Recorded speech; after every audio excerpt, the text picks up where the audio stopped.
សួស្តីថ្ងៃនេះខ្ញុំមានម៉ាដែលថ្មី K812 Max ជាប្រភេទdrone មាន GPS ដែលវាប្រើជាមួយនឹង remote របស់វាមានអេក្រង់មកស្រាប់ណាហើយប្រភេទនេះគឺវាមែនតើមានទាំង GPS មានទាំង sensor ការពារខ្វះហើយមានទាំងអេក្រង់នៅលើ tele ស្រាប់អញ្ចឹងឥឡូវកុំឲ្យខាត់ពេលយើងមកបើកប្រអប់ក៏ដូចជាយើងមក review នៅក្នុងប្រអប់ថាតើវាមានអីខ្លះអញ្ចឹងបន្ទាប់ពីយើងបើកពីប្រអប់กระดาษមកគឺមានប្រអប់ពណ៌ខ្មៅមួយរៀងធំចេះអញ្ចឹងឥឡូវយើងដាក់ចុះមកបើកមកអញ្ចឹងឥឡូវអីដែលយើងទទួលបានមុនគេគឺរបាំងការពារស្លាបចំនួន4ដែលដាក់ការពារស្លាបម៉ូទ័រដែកមួយចំនួនអត់មានទេមានខ្សែឆ្លងសាកមាន memory 8G មាន card reader មានស្លាបសកួរមាន Tolovis ខ្ចៅសកួរអូខេមានប៉ុណ្ណឹងជាមួយនឹងសភៅណែនាំកម្មវិធីរបស់វាក៏ដូចជាសភៅណែនាំពីរបៀបតម្លើងអីផ្សេងៗហើយ accessory ដែលវាមានមកនៅក្នុងហ្នឹងអូខេហើយបន្តមកទៀតយើងទទួលបាន drone មួយដូចខ្ញុំបញ្ជាក់ខាងដើមអញ្ចឹង drone នេះគឺមាន sensor ការពារបុកប៉ះមួយជុំហើយប្រើ motor ដែកអូខេមាន GPS ទៀតហើយកាមេរ៉ារបស់វាអាចកាច់ឡើងចុះបានតាម tele ហើយ tele ដែលយើងទទួលបាននោះគឺជាប្រភេទ tele ដែលមានអេក្រង់ដូចខ្ញុំបញ្ជាក់ខាងដើមអញ្ចឹង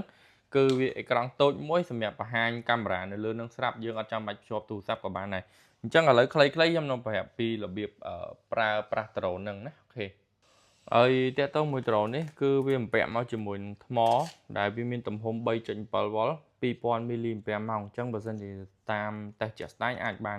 10នាទីតិចតួចឬក៏ក្រោម10នាទីតាមសមត្ថភាពរបស់វាណាអូខេឥឡូវយើងមកប្រាប់ពីរបៀបប្រើទូរនៅក្នុង drone នេះដំបូងគឺយើងចុចបើកទៅលើប៊ូតុងខាងលើនេះយើងចុចបើកចុចឲ្យជាប់មក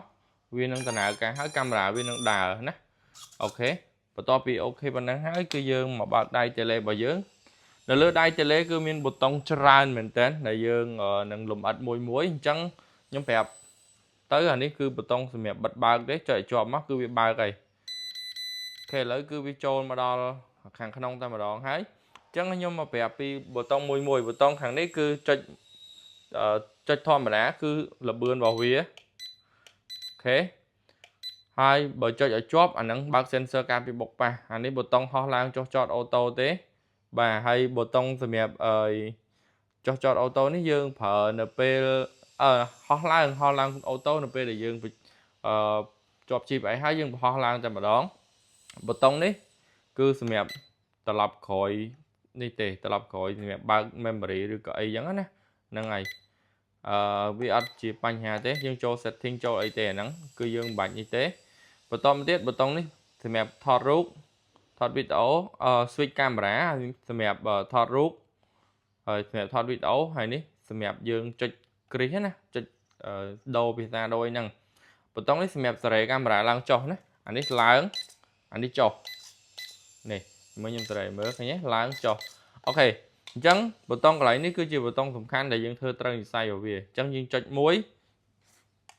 យើងពវល់យើងលើកវាឡើងមកចេះហើយយើងពវល់ចេះពវល់ត្រូវនិស្ស័យអូខេបន្តមកទៀតយើងពវល់រហូតដល់វាភ្លឺអស់មកអូខេបន្ទាប់វាភ្លឺអស់ហើយយើងចុចប៊ូតុងនឹងដដែលដើម្បីធ្វើ calibrate motor របស់វាហើយយើងចុចជាប់មកប៉ុណ្ណឹងមកពេលដែលវាអត់លត់ភ្លើងវិញឮសលេងអូខេប៉ុណ្ណឹងគឺអូខេហើយប៊ូតុងនេះសម្រាប់បិទបើក GPS បើលេងក្នុងផ្ទះយើងត្រូវបិទ GPS នៅយើងមើលឡើងនេះអានេះយើងបិទណាយើងបិទ GPS យើងចុចឲ្យជាប់មកវិញគឺយើងបើកមកវិញហើយអញ្ចឹងកន្លែងដែលសំខាន់ដែលយើងត្រូវទៅលេងនៅខាងក្រៅផ្ទះគឺកន្លែងលេខ0ដែលខ្ញុំបង្ហាញយើងទុកនៅក្រៅផ្ទះទៅវានឹងភ្ជាប់កន្លែងនឹងអូតូហើយវានឹងមានលេខចាប់ពីលេខ9ទៅវានឹងស្រែកសលេងមួយរៀងវែងបញ្ជាក់ថា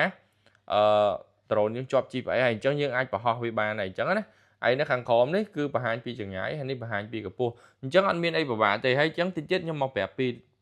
ការបង្ហោះនៅក្នុងផ្ទះអញ្ចឹងខ្ញុំបញ្ជាក់ភាសាទៀតបើសិនជាបងប្អូនលេងនៅខាងក្រៅផ្ទះគឺដូចខ្ញុំបញ្ជាក់អញ្ចឹងណា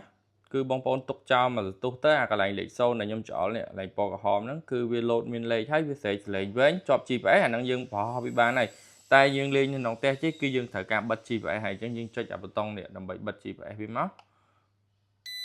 បាទបិទប៉ុណ្ណឹងមកបន្តមកទៀតឃើញភ្លើងវាលែងញាក់ហ៎